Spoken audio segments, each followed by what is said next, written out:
Hello everyone and welcome back to the Football Forecast. In today's video I'll be previewing every Premier League game for game week 6. If you enjoy this video it'd be great if you could subscribe to the YouTube channel, but let's get into this video.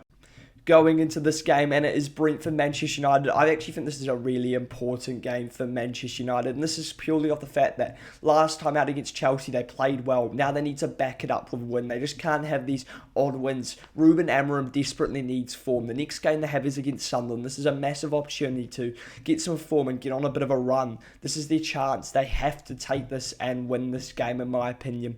But Manchester United have struggled this season so far to sort of get any momentum or form, and I think that's partly to do with team selection, but also to do with players not performing, injuries. There's been a range of issues for Manchester United this season. I think they've been unlucky at points. There's been games where they probably should have won, but they just haven't quite found a way.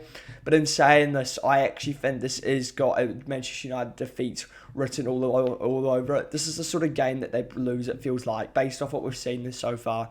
And I'm actually going to go with a 2-1 loss to Brentford, just to mount the pressure on Ruben Amorim. And I think this is because he's going to get his team selection wrong. There's no way he'll change from his last team. He'll just bring Ugarte in for Casemiro, and he'll continue with Bruno deeper, and then I don't think that provides any balance. I think the one hope for Manchester United in this game is Matheus Cunha is fit and he is rearing to go. That's good. They've got Cunha and Buemu and Cisco. That's a very good sort of attack. And in fact, now I say that, I don't think he will pick Benjamin Cisco. In fact, I think he'll go Cunha and Buemu and either Xerxes or Ahmad or something different, or Mason Mount if Mason Mount is fit. That's what I could see him doing. From a Brentford perspective, Brentford have shown so far they've got really good home form, and that's why I think that they will win this game 2-1. So then we're on to Chelsea-Brighton. I think this is the potential to be a difficult game because Chelsea haven't started that well. And Brighton, I think, at points have looked really good and at other points have looked shaky. So it's going to be interesting. But I do actually think this is almost a must-win for Chelsea. They've dropped points in the last 3 of their games. One against Bayern, one against Man United they lost, and a draw against Brentford. That's 3 games that you would have expected to win at least 2, so this is trouble for Chelsea now, I think. And they're also without a lot of key players. If you have a look, they're without Cole Palmer, Romeo Lavia, and Levi Colwill, 3 really important players for Chelsea, including Liam Delap. I mean, that is a problem for Chelsea. Their defence looks shaky at points, and I think they could run into some problems here, especially if Cole Palmer isn't fit. Brighton, they look like they're pretty much clear of injuries, key injuries at least, and I think that will help Brighton, and they'll manage to nick a 1-1 draw. So, Crystal Palace Liverpool. This could be a really challenging fixture for Liverpool. I'm a Liverpool fan, but I'm a bit nervous going into this one. And that's because we haven't started particularly well away from home. Obviously, we've won both games, but we've nicked them right at the end. And Crystal Palace are on about a 14-game win streak and have got a lot of players firing. They've got Gay playing well, Adam Wharton playing well, Jean-Philippe Mateta playing well. I mean, Wharton, it looks like he should be fit, but you never know with Adam Wharton. He does have injury concerns. Ismaili Sarr, though, is potentially out for Crystal Palace, and Mitchell and Munoz will also be available, who are brilliant wing-backs, and I really think this could cause Liverpool some problems. Last time we played Palace, we won 1-0 away from home. That was the away game, and what I sort of took notes from that game was if they played Jean-Philippe Mateta and not Eddie Nketiah up front, that would have been the game. That would have been a game where we would have dropped points, I'm sure.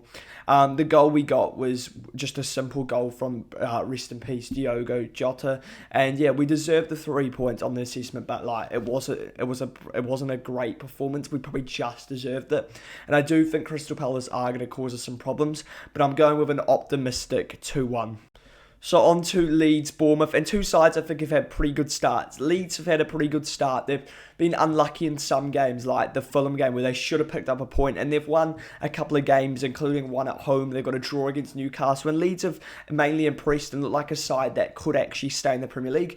Bournemouth have just been Bournemouth and like continue to be sustainable despite losing so many players in the summer. Neither side has too many injuries concerned. Lucas Perry, I think, is one that could be a concern for Leeds, the keeper. That would be the main one I'd be worried about. Bournemouth, I don't think there's really any injuries to note, and I do think Bournemouth are a very strong side. We've seen this so far. Harry Brook, Antoine Semenyo have looked like really dangerous threats. Defensively, they haven't had the concerns that some people were sort of expecting with them losing Huijsen, Kirkes. Who else did they lose? They lost Zabanye, and they lost Kepa, which isn't that much of a loss. But basically, they lost most of their back line, and they've responded really well. Their players they brought have been brilliant. Truffett's been good. Diakate's been brilliant. And I really think Bournemouth will be all right despite this adversity. They've also brought Petrovic in, and I think they've really proven so far they are a good side. But I do think Alan Rowe's going to be up for this game after their win against Wolves, and they will be able to manage and nick a point in a 1-1 draw.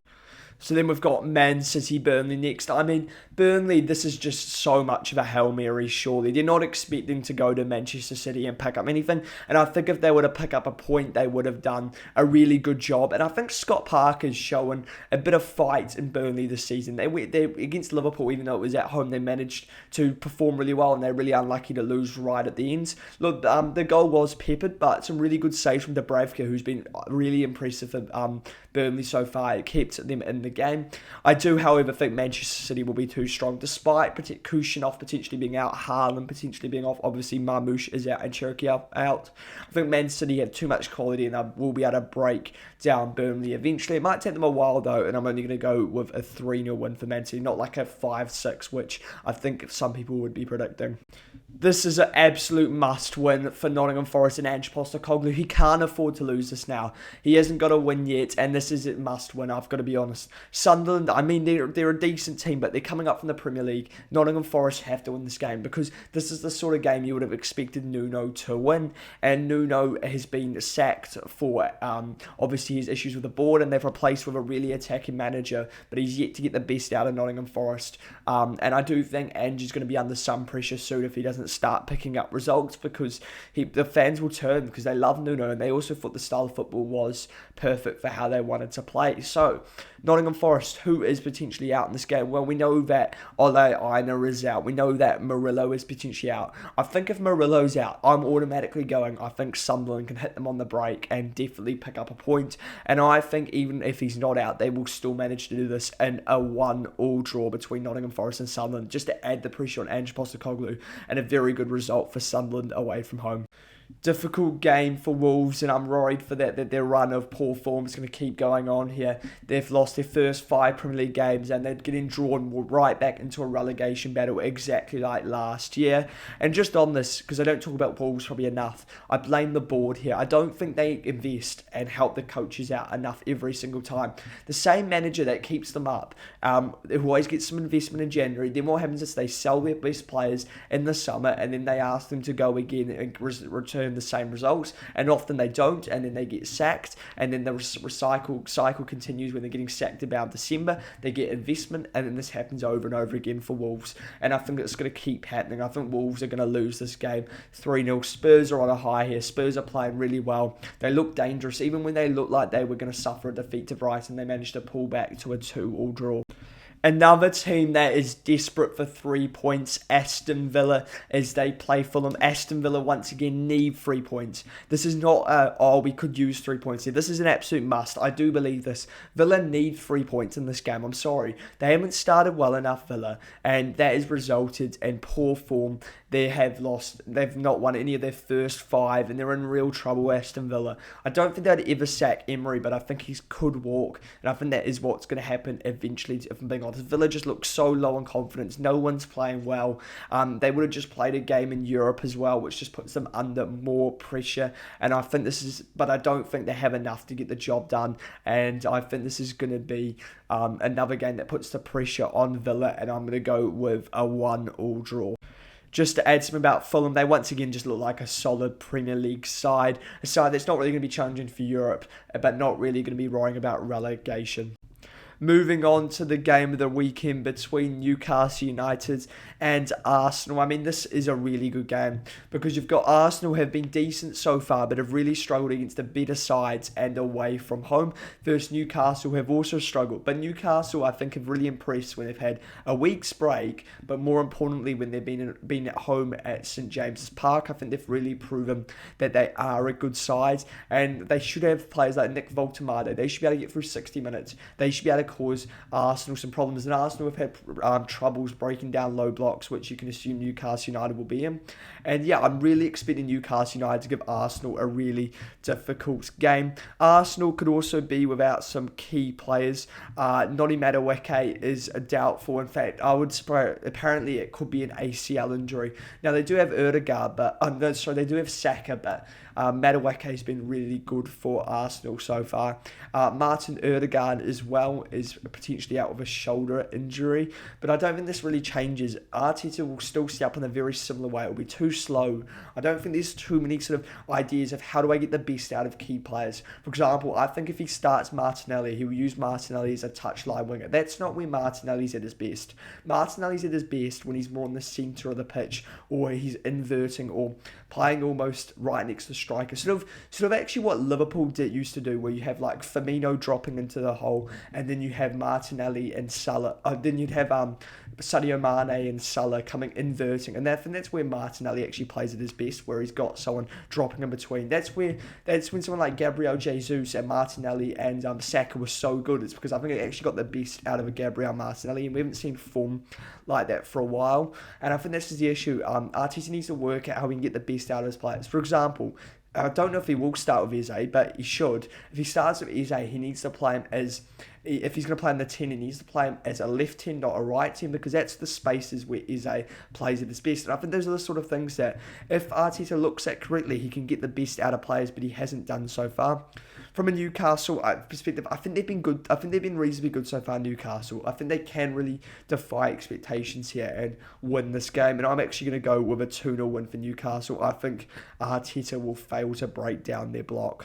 And now we've got the David Moyes derby between Everton and West Ham. I think one club, Everton, who absolutely love him, and one club, West Ham, who quite frankly disrespected him and are probably now regretting this. And this is because of crap appointments, as well as not realising that David Moyes, that sort of manager, got the best out of the players that West Ham had. That grit, that fight, that's what West Ham is.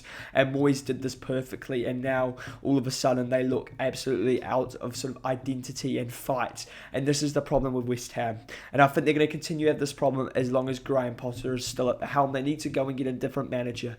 I think this could be the nail in the coffin. I think he might get 2 more games, Graham Potter. And I think he's almost guaranteed to get sacked unless he wins both. And he'll lose this game comfortably. And I think Everton win this game 3-0. They've looked really impressive so far. They're still potentially out without Jared Brentford, which gives West Ham a chance, but I still think Everton can keep that clean sheet. That is the end of this video. Please let me know your thoughts on my Premier League predictions. Did you enjoy this video as well? And if you did enjoy this video, it'd be great if you could subscribe, like the video, and let others know about the video and give it more exposure.